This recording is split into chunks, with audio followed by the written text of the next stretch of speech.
दिन से मिला। अमेरिका जैसे देश में ये अधिकार उन्हें इस अधिकार के लिए 150 साल इंतजार करना पड़ा, संघर्ष करना पड़ा। हमारे देश की राजनीतिक व्यवस्था में महिला आरक्षण लागू करना भी दुनिया में एक ऐसा ही अनोखा कदम था। पंचायतों और नगर पालिकाओं में 33% आरक्षण का प्रावधान भी भारतीय राष्ट्रीय कांग्रेस की सरकार ने स्वर्गीय राजीव गांधी जी के नेतृत्व में सदन पटल पर पहली बार पेश किया, मगर उस समय ये प्रावधान पारित नहीं हो पाया। आज आदरणीय प्रधानमंत्री महोदय जी ने भी इसका जिक्र किया, लेकिन हमेशा की तरह उन्होंने आधी बात बोल दी। उन्होंने कहा, सदन को ये बताया कि विरोध करने वाले कौन थे, उन्होंने ये नहीं बताया। उन्होंने कहा कि इसका विरोध हुआ, कौन किसने विरोध किया और नहीं बताया। विरोध तो आप ही ने किया था, भाजपा ने। कुछ सालों बाद स्वर्गीय श्री पीवी नरसिम्हा राव जी के नेतृत्व में कांग्रेस सरकार ने इस कानून को सदन में पारित करके लागू किया। आज अपने भाषण में प्रधानमंत्री जी ने जब पंचायत की आंदोलित महिलाओं का जिक्र किया, तो ये समझ लीजिए कि इस कदम के चलते ही आज 40 लाख पंचायत प्रतिनिधियों में से 15 लाख महिलाएं हमारे लोकतंत्र में भागीदार हैं। 2010 में स्वर्गीय प्रधानमंत्री डॉक्टर मनमोहन सिंह जी और यूपीए की अध्यक्ष श्रीमती सोनिया गांधी जी के नेतृत्व में कांग्रेस पार्टी ने लोकसभा और विधानसभा में महिलाओं को आरक्षण देने का फिर से प्रयास किया। राज्यसभा में इसे पारित भी कराया, लेकिन लोकसभा में आम सहमति नहीं बन पाई। 2018 में आदरणीय श्री राहुल गांधी जी ने मोदी जी को एक पत्र लिखा और उस पत्र में उन्होंने कहा कि ये महिला का जो आरक्षण है ये 2019 तक लागू हो जाना चाहिए। मुझे लगता है कि यहाँ आकर प्रधानमंत्री जी राहुल जी का मजाक तो बना लेते हैं, लेकिन घर जाके उनकी बातों पर गौर करते हैं, क्योंकि हम आज उसी बात पर चर्चा कर रहे हैं। वैसे आज प्रधानमंत्री जी की बातों से ये लगा कि भाजपा ही महिला आरक्षण के चैंपियन, प्रस्तावक और सबसे बड़े समर्थक रहे हैं। इनके पूरे भाषण में यही बात थी, जबकि ये कह रहे थे कि इन्हें इसका श्रेय नहीं चाहिए। कोई भी महिला आपको बता देगी कि बार बार बहकाने वाले पुरुषों को महिलाएं झट से पहचान लेती हैं। थोड़ी सावधानी बरत लीजिए, पकड़े जाएंगे। आखिर जब 2023 में राहुल जी के पत्र को पढ़ने के कुछ सालों बाद, हाँ, उसके बाद पढ़ लिया। आखिर जब 2023 में आदरणीय प्रधानमंत्री नरेंद्र मोदी जी की सरकार ने यह अधिनियम सर्वसहमति से पारित किया, तब भारतीय राष्ट्रीय कांग्रेस ने अपनी विचारधारा के अनुकूल इसका पूरा समर्थन किया। आज भी इसमें कोई शक नहीं होना चाहिए कि भारतीय राष्ट्रीय कांग्रेस महिला आरक्षण के पक्ष में डट कर खड़ी है और खड़ी रहेगी। लेकिन अध्यक्ष महोदय, सच्चाई ये है कि आज की चर्चा दरअसल महिला आरक्षण पर है ही नहीं। जो विधेयक के सरकार ने पेश किया है, उसका प्रारूप हमने पढ़ा, उससे पूरी चर्चा ही बदल गई है। उनकी सरकार के इस विधेयक का सार सुनिए। सबसे पहले इसमें लिखा है कि संसद में महिला आरक्षण 2029 तक लागू होना चाहिए। अब सहमत है। फिर कहा गया है कि इसे लागू करने के लिए लोकसभा सदस्यों की संख्या 50% बढ़ानी पड़ेगी।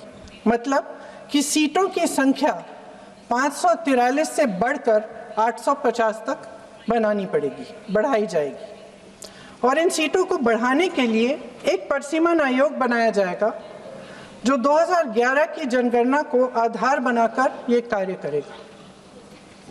ऊपर से इसमें कोई आपत्तिजनक बात नहीं लगती, मगर इसे गहराई से समझा जाए तो इसका असली मकसद उभरता है।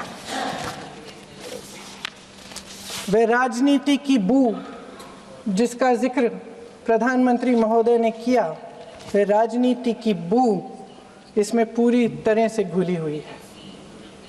दरअसल इसी सरकार ने महिला आरक्षण का जो विधेयक सर्वसहमति से 2023 में पारित कराया था, उसमें दो चीज़ें थी जो इस विधेयक में नहीं है। उसमें लिखा था कि इसे लागू करने से पहले नई जनगणना और परसीमन कराई जाएगी। अब अचानक क्या हो गया? मन बदल गया। वही सरकार पुराने आंकड़ों के आधार पर क्यों आगे बढ़ना चाह रही है और इतनी जल्दबाजी क्यों?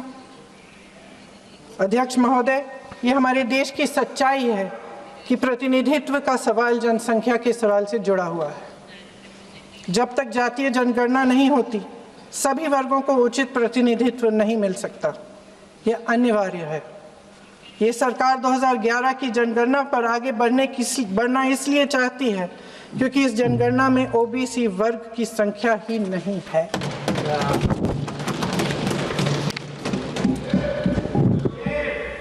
आज प्रधानमंत्री महोदय ने बड़े हल्के में बोल दिया कि इस वर्ग और उस वर्ग के बारे में हम बाद में देख लेंगे। कौन सा इस वर्ग, कौन सा उस वर्ग? ओबीसी वर्ग की बात कर रहे थे कि हम बाद में ही देख लेंगे इसके बारे में। ये हल्के में नहीं लेना चाहिए अध्यक्ष महोदय। ये बहुत बड़ी संख्या है, एक पूरे वर्ग का परिश्रम है, एक पूरे वर्ग का संघर्ष है।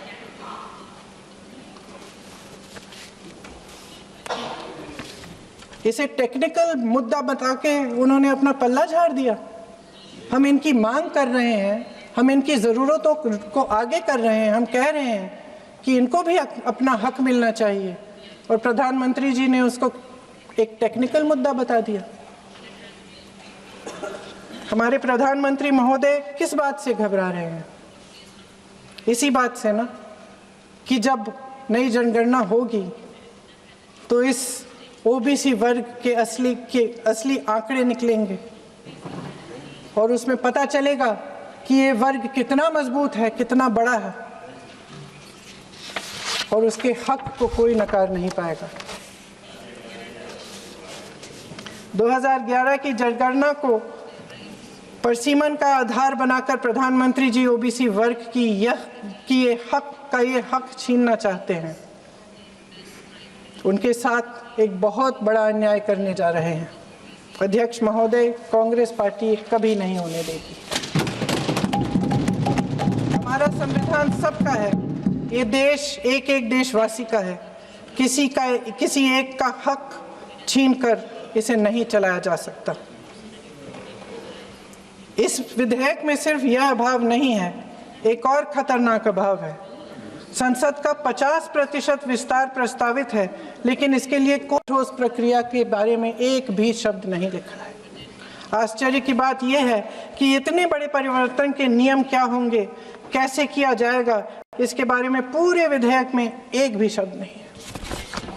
महोदय, संसद में भारत के हर प्रदेश की भागीदारी 1971 में निश्चित तौर पर तय की गई थी और इसमें परिवर्तन लाने पर रोक लगाई गई थी, लेकिन इस विधेयक के तहत ये सब बदलने जा रहा है। आदरणीय प्रधानमंत्री महोदय जी और उनके अन्य मंत्रियों के खोखले आश्वासनों के बावजूद यह निश्चित है कि संसद में प्रदेशों के वजन का परिवर्तन किया जाएगा। हमारे लोकतंत्र की व्यवस्था में इतने बड़े परिवर्तन के लिए पूरी प्रक्रिया बनी हुई है, मगर इनकी योजना यही है कि प्रक्रिया को नकारा जाएगा। जिस तरह असम में इन्होंने मन चाहे सीटों को काटा पीटा, विपक्षी दलों के नेताओं की सीटों का विभाजन किया और अपने राजनीतिक फायदे के लिए नई सीमाएं बनाई, उसी तरह ये पूरे देश में इसका मतलब ये है कि परसीमन आयोग में सरकार द्वारा चुने गए 3 जने इस पूरे देश के प्रदेशों का वजूद, देश के लोकतंत्र में उनकी भागीदारी और उनका महत्व तय करेंगे। लोकतंत्र को खत्म करने की शुरुआत तो इस सरकार ने चुनाव आयोग, न्यायपालिका, मीडिया और अन्य संस्थाओं पर अपना पूरा दबाव डालकर शुरू कर ही लिया था, मगर अब लोकतंत्र पर खुला वार होने जा रहा है। अगर ये विधेयक पारित होता है तो समझ लीजिए कि इस देश में लोकतंत्र खत्म हो जाएगा। अध्यक्ष महोदय, मौजूदा सरकार एक बार फिर इस देश की जनता की आंखों में धूल झोंकने का काम करके देश की अखंडता पर बहुत बड़ा हमला कर रही है। एक तरफ महिला आरक्षण की बड़ी बड़ी बातें, तो दूसरी तरफ गुप्त रूप से ओबीसी वर्ग का हक छीना जा रहा है और कुछ प्रदेशों की ताकत कम करके लोकतंत्र की धज्जियां उड़ाकर अगले चुनाव के लिए अपनी पार्टी की मजबूती का ढांचा बनाया जा रहा है। हंस रहे हैं गृह मंत्री जी, हंस रहे हैं। पूरी योजना बना रखी है। चाणक्य आज अगर जिंदा होते तो वो भी चौंक जाते आपकी राजनीतिक कुटिलता पे।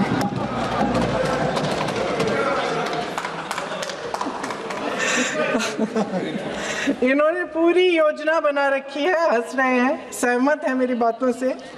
अचानक प्रदेशों में चुनाव के दौरान सदन की बैठक बुलाओ, कोई सर्वदलीय बैठक मत बुलाओ। विधेयक का प्रारूप सिर्फ एक दिन पहले सार्वजनिक कर लो ताकि विपक्ष को कोई मौका न मिले कि इस पे चर्चा कर ठीक ढंग से हो। मीडिया और पब्लिक में पहले से ही चर्चा शुरू कर लो कि मोदी जी एक बहुत बड़ा कदम उठाने वाले हैं महिलाओं के उत्थान के लिए। ये विपक्षी दल के जो नेता हैं कुछ समझते नहीं हैं, राष्ट्र के हित में कुछ करते नहीं हैं, विरोध करेंगे। बेचारे मोदी जी इतना बड़ा कदम उठाने वाले हैं, सबको इनका साथ देना चाहिए राजनीति से ऊपर उठकर। और ये कर करके विपक्ष को धर्म संकट में डाल दो। एक तरफ महिला आरक्षण और दूसरी तरफ आपको काट पीट करने की, पूरे ढांचे को बदलने की स्वतंत्रता, ओबीसी वर्ग को नकारने की स्वतंत्रता। अध्यक्ष महोदय, राजनीति में कुटिल होना अपनी जगह है, शायद हमें और थोड़ा होना भी चाहिए इस तरफ वालों को, लेकिन सत्ता बनाए रखने की महत्वाकांक्षाओं को परे करके देश के हित के लिए सही निर्णय लेना अलग। शायद हम आदरणीय प्रधानमंत्री महोदय जी से आज ये उम्मीद नहीं रख सकते क्योंकि वह समस्याओं से घिरे हुए हैं, उन पर अंतर्राष्ट्रीय दबाव बहुत है।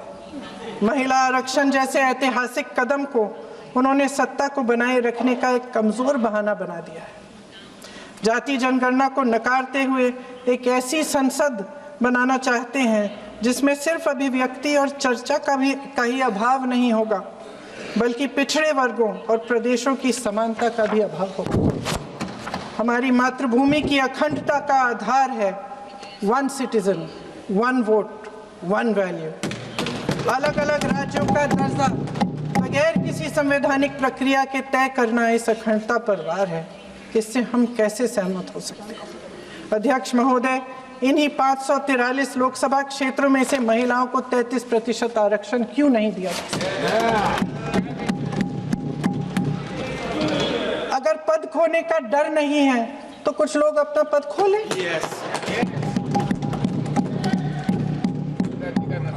इसी में से SC ST का जो दर्जा है, SC ST में महिलाओं का आरक्षण 33% हो जाए, 1/3 आरक्षण हो जाए, ओबीसी का भी उचित आरक्षण हो जाए, आज पारित हो सकता है। शुभ काम भी हो जाएगा, बेवजह प्रक्रियाहीन परिसीमन से देश का नुकसान भी नहीं होगा और काला टीका भी काम आ जाएगा।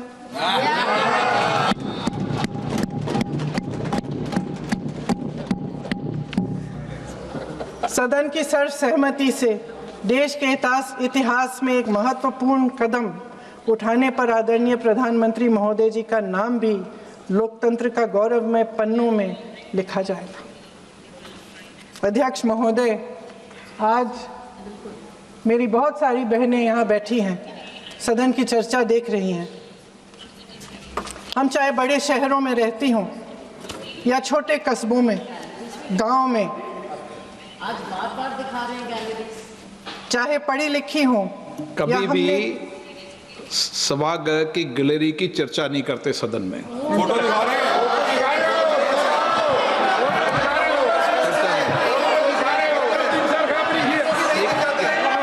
एक मिनट महोदय मैं थोड़ी अभी भी थोड़ी नई हूँ, मैं समझ जाऊंगी।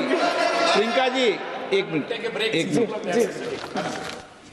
माननीय सभासदों, सभा की सहमति हो तो सभा की कार्रवाई आज रात को 11 बजे तक बढ़ा दी जाए।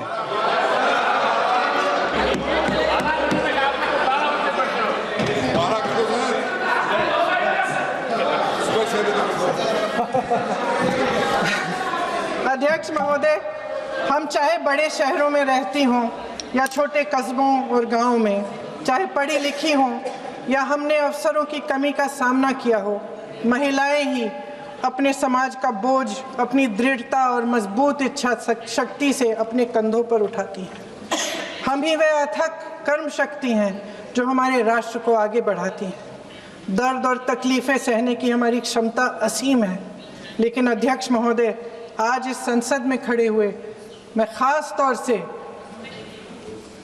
अपने पुरुष साथियों को याद दिलाना चाहती हूँ कि इस देश की महिलाएं निडरता पूर्वक जीवन के कठिन से कठिन परिस्थितियों में अपने हक के लिए लड़ना भी जानती हैं। वो अंधकार से भरी रात में उठकर एक नई सुबह का दावा करना जानती हैं। इस देश की महिलाएं वे जबरदस्त सामूहिक शक्ति हैं जो इस देश के भविष्य को आकार दे रही हैं। इसलिए अध्यक्ष महोदय, आपके द्वारा मैं आदरणीय प्रधानमंत्री महोदय जी को ये कहना चाहती हूँ कि अगर वे इस ऐतिहासिक कदम को ईमानदारी से उठा रहे होते तो पूरा संसद इनके साथ एकजुट होकर इसे पारित करता। लेकिन देश की महिलाओं के नाम पर इस देश के बुनियादी ढांचे, इसकी अखंडता के साथ खिलवाड़ करने की कोशिश ने इस विधेयक का मकसद ही बदल डाला है। हमारी संसद को कमज़ोर करके अपनी सत्ता को कायम रखने की एक खोखली कोशिश साबित हुई है। आदरणीय प्रधानमंत्री महोदय जी, इस देश की महिलाओं का वाकई आप सम्मान करते तो उनका राजनीतिक इस्तेमाल न करते। ये आपकी हस्ती, आपके पद, उसकी गरिमा और आपके दायित्व के प्रतिकूल है। आपने ही कहा था कि भारत की हर नारी का ये हक है, उसका अधिकार है, किसी की मेहरबानी नहीं। आज नहीं तो कल उसे ये हक मिलेगा और इस हक को वे पूरी जिम्मेदारी से देश की अखंडता और एकता को बचाने के लिए इस्तेमाल करेंगे। हम आपके इन तीनों विधेयकों का सख्त विरोध करते हैं, लेकिन अभी भी आप एक ऐसा निर्णय ले सकते हैं जो सर्वसहमति से इस सदन में पारित हो जाएगा और हमारे देश की हर नारी को अपनी असली शक्ति को धारण करने का मौका मिलेगा। मैं आपके द्वारा प्रधानमंत्री जी से अपील करती हूँ कि मन बनाएं, साहस करें, सही निर्णय ले लें। हम सब उनके साथ खड़े रहेंगे। धन्यवाद।